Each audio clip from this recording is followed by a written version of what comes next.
Today, we have a story for you of lies, deceit, stealing from little children.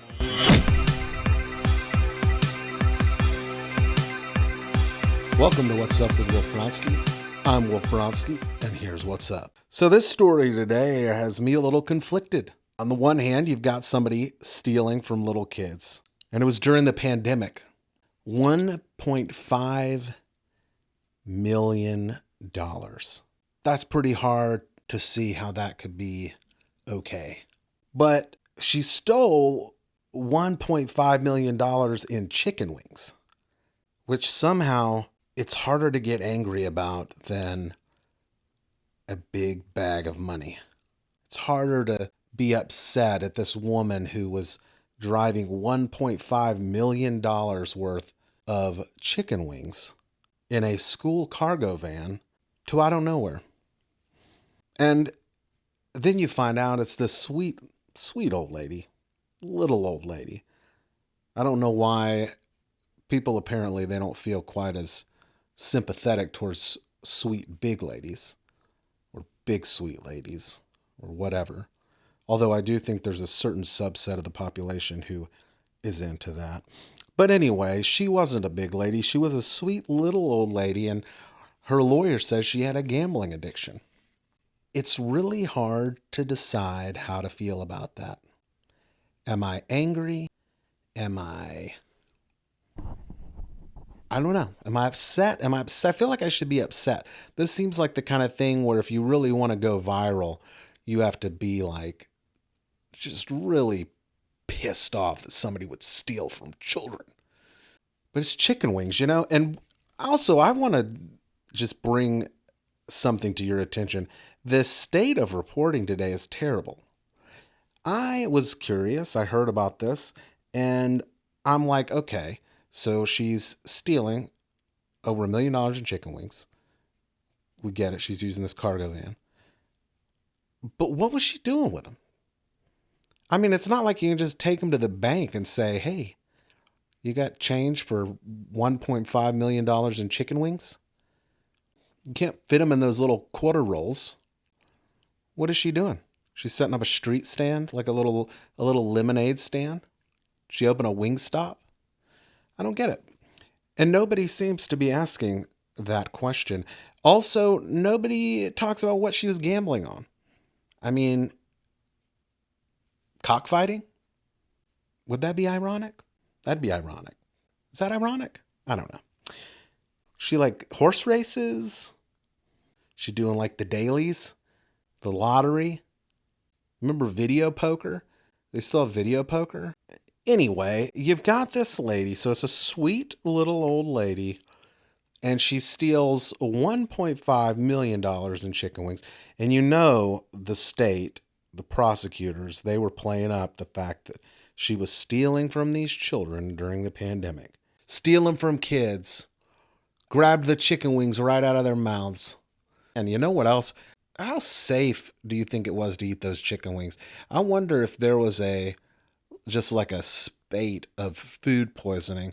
Because if you've got some woman stealing $1.5 million in wings because she's desperate to go gambling, and she's just throwing these wings in the back of some cargo van, it didn't say anything about the van being refrigerated.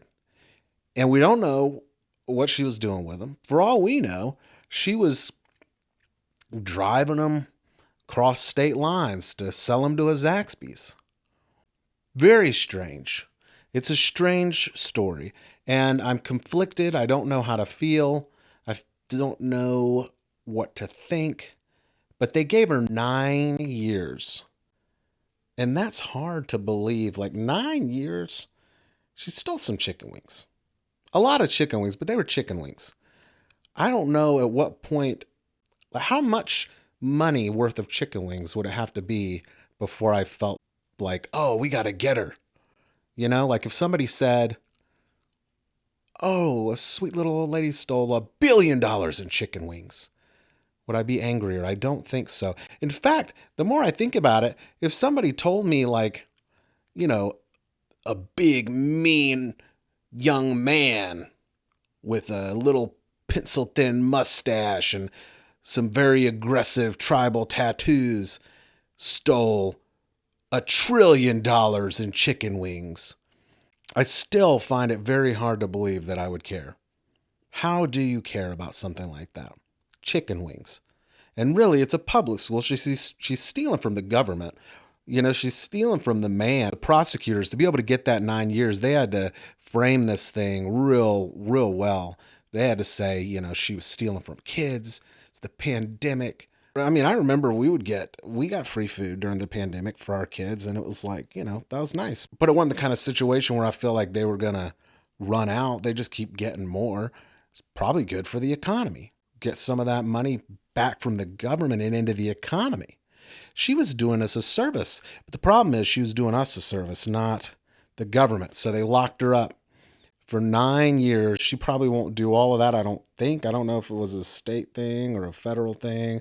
I don't really know how all that works, but hopefully she won't do all of it because she is old. I don't know how old. She looked to be in her 60s. She's just not somebody who should be spending that much time in prison or jail or anywhere locked up. Maybe a nursing home eventually. But at this point, come on. You know what we should do? We should get her some treatment for her gambling problem.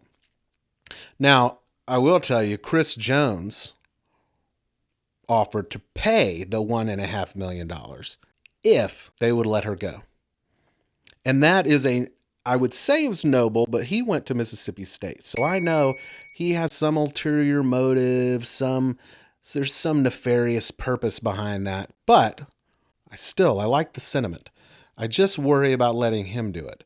It probably should be like a crowdfunding campaign, or maybe somebody like Dexter McCluster, somebody we can trust. Also, McCluster kind of almost makes me think of McCluckster. It's kind of got a chickeny feel to it. There's a guy who ought to be what? I don't know. There's a guy who ought to have some chicken wings. Somebody send Dexter McCluster some chicken wings with my regards. Anyway, I'm Wolf Bronsky, asking you to like, subscribe, comment, subscribe, just, whatever. Let's talk. Tell me if I'm wrong about this. Like, is stealing $1.5 million of chicken wings really evil? Is Chris Jones actually a good guy? Does Dexter McCluster have no business running a chicken restaurant? I don't know. Anything. Michael Orr. Maybe you think he's terrible. Maybe you think the Tuohys are terrible. Maybe in a way we're all terrible. I'm Wolf Bronsky. Thanks for watching. See you next time.